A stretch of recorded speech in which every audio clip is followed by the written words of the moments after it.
In this video, we are going to explain our study based on the audiolingual method to acquire a second language. The topic is the influence of the audiolingual method in students from public high school in Manabí.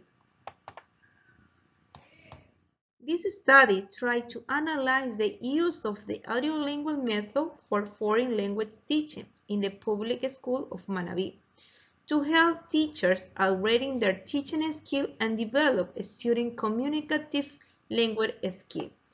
The methodology in this paper was a secondary research, and the author selected 16 reliable papers. The data were analyzed by using a chart to establish the main problem, author, conclusion, remark in order to have a deeper understanding of when and how to apply the audiolingual method in second language acquisition. The result proved the audiolingual is better for beginner learners. Besides, the audiolingual method can be used with different combinations of methods to be effective. The knowledge of this research will help educators to obtain better results in their students. This study demonstrates with evidence that one single method is not beneficial for learning a second language.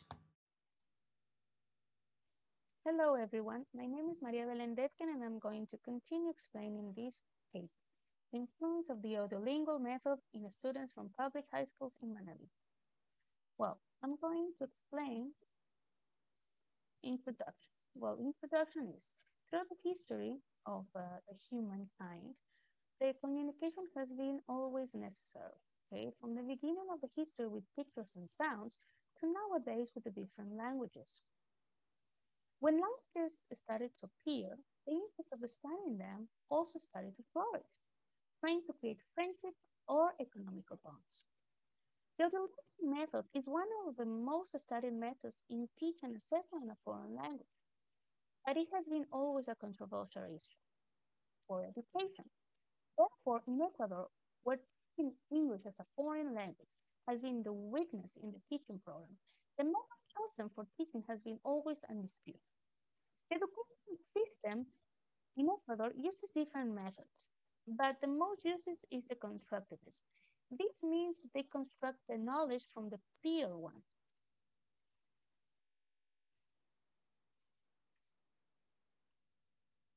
As Abu Melhim 2009 explains, the audiolingual method refers to two components in communication.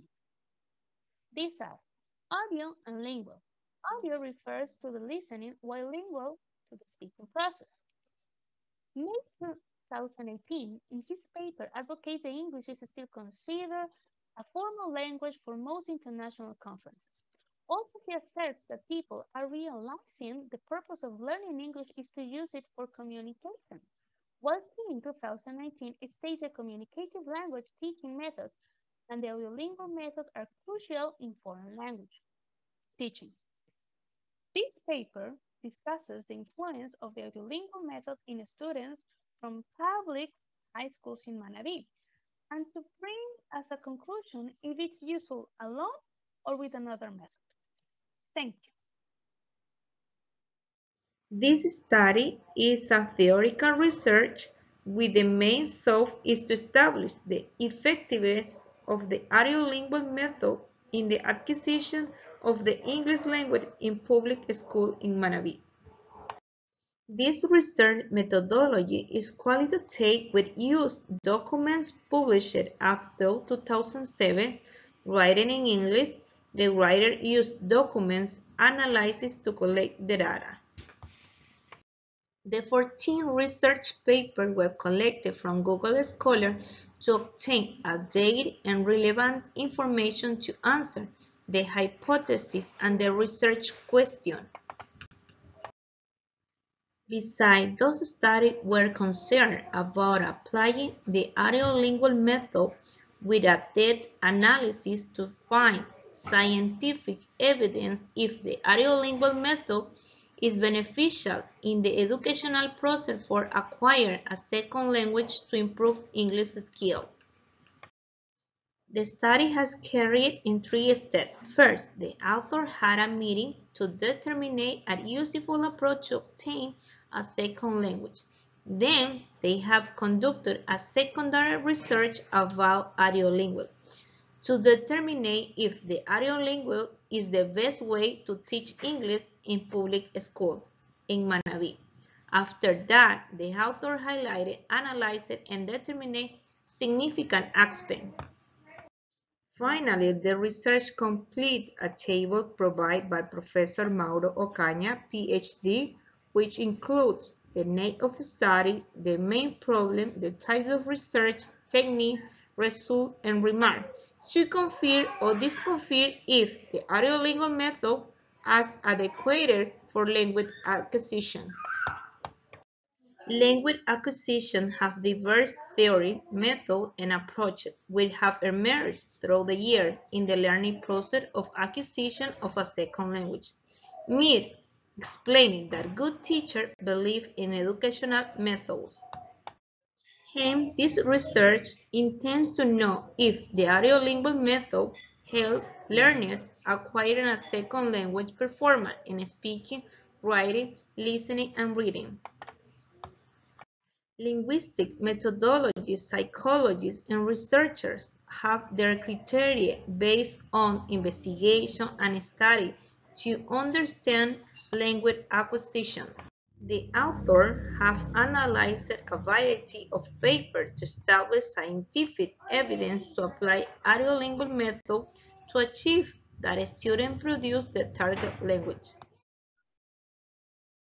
Continue with the presentation about the influence of audiolingual method in students from public high school in Manabí.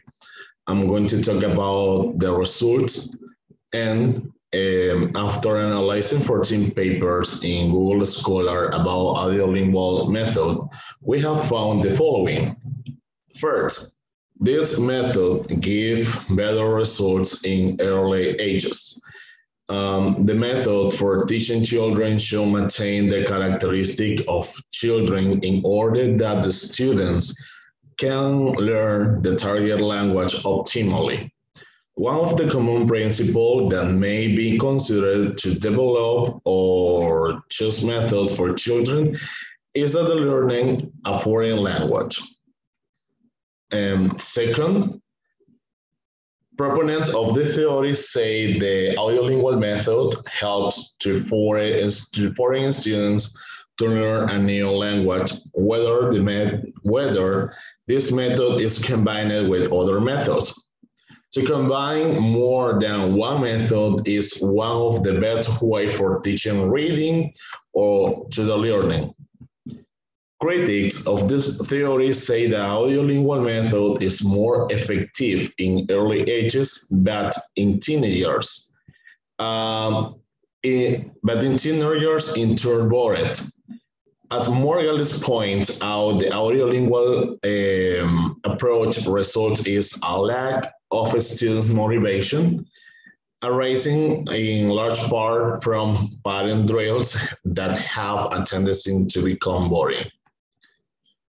For conclusions, we have as conclusion, we can say that the audiolingual method is very useful, but it needs to be developed with another one. Alone, it is very useful. Alone, it is not very useful because it centralizes its learning process into listening and speaking, leaving in aside to other skills. The audiolingual method is more effective in early ages, although we can use with teenagers. Everything depends on the motivation that we use. The audiolingual method is an easy way for achieving speech, and the audiolingual method aims to students communicate competence of students using dialogues and drills. And that's all our presentation. Thank you for watching.